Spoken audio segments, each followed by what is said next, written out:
முத்தாரம்மன் வரலாறு. சம்பு என்ற தீவுக்கப்பால் 7 கடல் தாண்டி கமலை என்ற சுனை அருகே மாணிக்கத்தாலான புற்று ஒன்று இருந்தது. அதில் 5 தலைநாகம் ஒன்று பல காலம் வாழ்ந்து வந்தது. அந்நாகம் பல காலம் சேமித்து வைத்த விஷமானது ஒரு அமுத கலசமாக மாறியிருந்தது. ஒரு நாள் அந்நாகம் தன் வயிற்றில் இருந்த கலசத்தை ஈன்றெடுத்தது. விஷத்தன்மை கொண்ட அந்த 5 தலைநாகம் ஈன்றெடுத்த கலசத்திலிருந்து 7 அரக்கியர்கள் தோன்றினர். 7 அரக்கியர்களும் வளர்ந்து பெரியவர்களானதும் அவர்களுக்கு திருமணம் நடந்து முடிந்தது.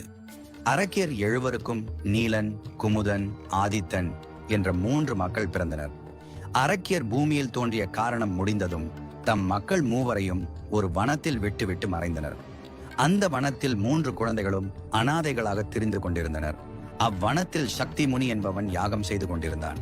அவன் செய்த யாகத்தில் வெளிப்பட்ட புகை விண்ணுலகத்தையே திக்குமுக்காடச் செய்தது. தேவர்களால் அந்த புகையை தாங்க முடியவில்லை. அவர்கள் பார்வதியிடம் முறையிட பார்வதியும் வனத்திற்கு புறப்பட்டு வந்தாள்.